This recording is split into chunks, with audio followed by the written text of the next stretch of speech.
那么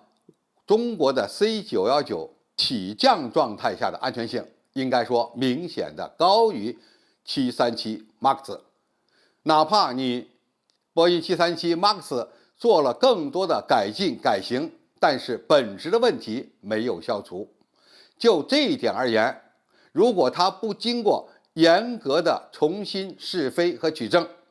我们是不可能同意波音737 MAX 重新投入中国的航线使用的。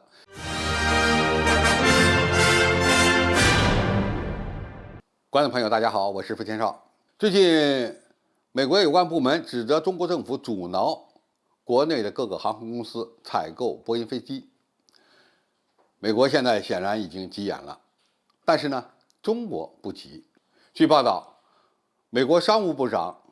雷蒙多周二呢指出，说中国正在阻挠国内的航空公司购买数以百亿美元计的美国制造的波音飞机。雷蒙多污蔑称，中国没有遵守与上届美国政府达成的贸易协议的一部分。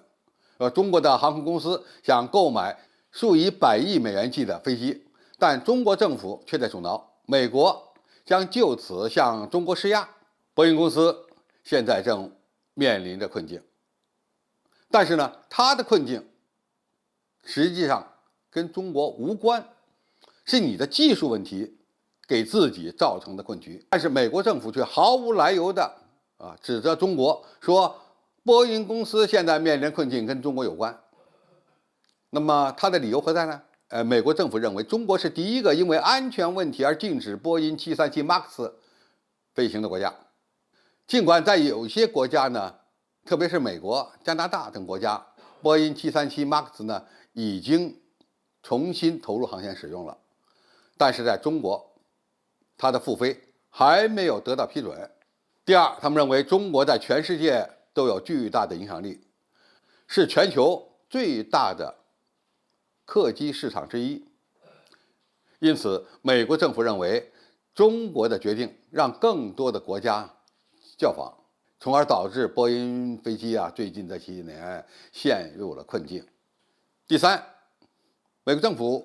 企图通过他们强硬的表态来逼迫中国解除对波音737 MAX 的禁令，同时呢，还要求中国继续大量下单购买波音737。但是在这个方面，中国不急。一是中国如果放过了波音，那么美国不一定会放过 C919， 甚至呢，有可能会采取一些措施卡 C919 的脖子。因此，双方呢必须达成一个更好的协议。因为 C919 目前正在加大试飞的力度，以争取早日取得国内的适航证。光取得国内适航证还不够，我们还要取得美国和欧洲市场的适航证，才有可能打入国际市场。那么在这样的情况下，美国势必会把 C919 认为是他们的竞争对手，在各方面呢会采取一些打压的措施和手段。现在美国和欧洲在大飞机方面的贸易争端可以说已经告一段落了，双方达成了妥协。那么中国呢，也需要有更多的时间对其进行观察。C919 这款国产客机目前正在取证，按计划明年呢就应该拿到国内的适航证了。但是在这样的一个情况下，美国随时有可能对我们卡脖子。那么在这样的一个情况下，用波音公司的飞机作为交换手段，恐怕也是一个重要的选项。何况波音737 MAX， 我个人看法，这款飞机你就是让它重新上天，它也会存在着很大的飞行隐患。关键在 C919 的起落架的长度要比波音737长，因此我们可以挂载更经济、效益更高的涡扇发动机，而波音737由于它腿还短，因此换装新型发动机之后，必然会带来必须调整发动机的位置和高度这样一个问题，否则大涵道比的涡扇发动机装在波音737系列的客机上呢，发动机舱离地面的高度就太低了，起飞和着陆状态就有可能会吸入异物。但是波音公司又不想在波音737 MAX 的这个方案上做大的修改，从而造成了它的失速迎角降低。飞行员如果飞惯了波音737-700、800，改换波音737 MAX 的时候，那么就很可能会由于操纵不当而造成飞机的失速。其实呢，波音公司早就在试验阶段就看出了问题的所在。就这一点而言，如果美国不卡脖子，那么中国的 C919起降状态下的安全性应该说明显的高于737 MAX。哪怕你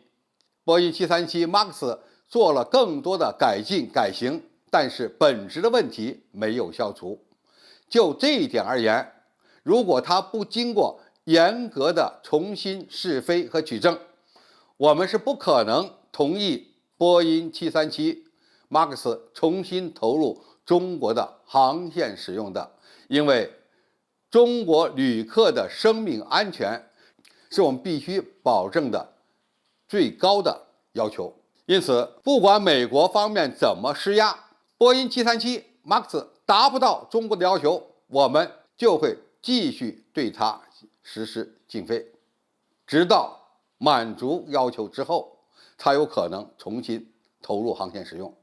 那么至于后续我们会不会购买更多的波音737 MAX， 我建议，由于它存在着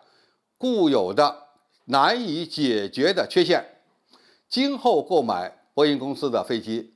应该避开波音737 MAX， 其他的机型可以考虑，但是波音737 MAX 应该在我们的考虑范围之外。好，今天的介绍就到这里，我们下期再见。